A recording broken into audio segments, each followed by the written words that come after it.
നമസ്കാരം. ബി.ജെ.പിക്ക് മഹാരാഷ്ട്രയിൽ മുട്ടുവിറക്കുന്നു എന്നുള്ള റിപ്പോർട്ടുകളാണ് ലഭിച്ചുകൊണ്ടിരിക്കുന്നത്. അതിൻ്റെ ഏറ്റവും പ്രധാനപ്പെട്ട കാരണം എന്ന് പറയുന്നത് ശിവസേന തന്നെയാണ്.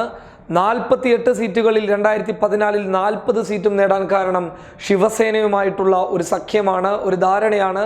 പക്ഷേ ഇപ്രാവശ്യം ശിവസേന ഇടിഞ്ഞു നിൽക്കുന്ന സാഹചര്യത്തിൽ അതിനപ്പുറത്തേക്ക് വലിയൊരു തിരിച്ചടി ലഭിച്ചിരിക്കുന്നത് ലവാ പട്ടേൽ സമുദായക്കാരനായിരുന്ന ഏക്നാഥ് ഖദ്സെ, മുൻ മന്ത്രി ഏക്നാഥ് ഖദ്സെ ഇപ്പോൾ മഹാരാഷ്ട്രയിൽ നിന്ന് ബി.ജെ.പിയിൽ നിന്ന് വിട്ടുനിൽക്കുന്ന ഒരു സാഹചര്യം കാണുന്നു. ബി.ജെ.പിയുടെ നേതൃത്വത്തിനെതിരെ ശക്തമായ രീതിയിൽ പ്രതികരിച്ചുകൊണ്ടാണ് അദ്ദേഹം വന്നിരിക്കുന്നത്. അദ്ദേഹം പറയുന്നുള്ളത് ബി.ജെ.പിയുടെ നയങ്ങൾ തെറ്റ് എന്നുള്ള രീതിയിലാണ്.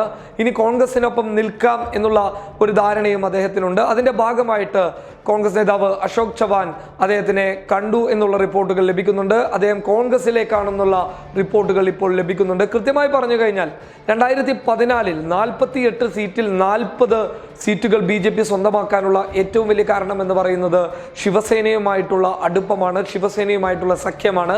എന്നാൽ ഇപ്രാവശ്യം ബി.ജെ.പിയുടെ സർവേകളിൽ നിന്ന് വ്യക്തമായിട്ടുള്ളത് ബി.ജെ.പിക്ക് അവിടെ 18 20 സീറ്റുകൾ, അതായത് കനിഞ്ഞു പരിശ്രമിച്ചാൽ 18 20 സീറ്റുകൾ മാത്രം ലഭിക്കുമെന്നുള്ള ഒരു ധാരണ മാത്രമേയാണ് ഉള്ളത്. ഉദ്ധവ് താക്കറെ ബി.ജെ.പിയിൽ നിന്ന് എൻ.ഡി.എയിൽ നിന്ന് വിട്ടുനിൽക്കുന്ന ഒരു വലിയ കാഴ്ച അവിടെ കാണാൻ വേണ്ടി സാധിക്കുന്നുണ്ട്. അതിനിടയിലാണ് ഖദ്സെ, മുൻമന്ത്രി ഖദ്സെ ബി.ജെ.പിയിൽ നിന്ന് വിട്ടുകൊണ്ട് ബി.ജെ.പിക്കെതിരെ പ്രതിഷേധവുമായി രംഗത്ത് വന്നിട്ടുള്ളത്. ഇത് കോൺഗ്രസ് നല്ല രീതിയിൽ ഉപയോഗപ്പെടുത്തും. രാഹുൽ ഗാന്ധി ഈ വിഷയം അശോക് ചവാനുമായി സംസാരിച്ചിട്ടുണ്ട്. അശോക് ചവാൻ ലവാ പട്ടേലിന്റെ ഒരു വലിയ സമുദായത്തിൽ മഹാരാഷ്ട്രയിൽ വലിയ സ്വാധീനമുള്ള ആളാണ് ഖദ്സെ. ഖദ്സെയുമായി ഈ വിഷയം അശോക് ചവാൻ സംസാരിച്ചതിന് ശേഷം കോൺഗ്രസിലേക്ക് വരുന്നതുമായി ബന്ധപ്പെട്ട വിവരങ്ങൾ പുറത്തുവിടും എന്നുള്ള റിപ്പോർട്ടുകൾ ലഭിക്കുമ്പോൾ ഒരു കാര്യം വ്യക്തമാണ്, ബി.ജെ.പിക്ക് മഹാരാഷ്ട്രയിൽ കാലിടറും. അതിൻ്റെ ഏറ്റവും വലിയ സൂചനയാണ് ശിവസേന. ഇപ്പോൾ ഖദ്സെ മാറി നിൽക്കുന്നു. അതോടൊപ്പം തന്നെ മറ്റുള്ള രീതിയിൽ ബീഹാറിൻ്റെ അവസ്ഥ എടുത്തു നോക്കിയാലും ഏത് രീതിയിലായാലും ബി.ജെ.പി എൻ.ഡി.എയുടെ സഖ്യകക്ഷികളൊക്കെ മാറി നിൽക്കുന്ന ഒരു സാഹചര്യം കാണുന്നു. അതിൻ്റെ ഏറ്റവും വലിയ ഉദാഹരണമാണ് കേന്ദ്രമന്ത്രി രാംവിലാസ് പാസ്വാന്റെ LPG, അതായത് ആ LPG എൻ.ഡി.എ സഖ്യത്തിൽ നിന്ന് മാറി നിൽക്കും എന്നുള്ള ഏകദേശ റിപ്പോർട്ടുകൾ ലഭിച്ചു കഴിഞ്ഞു.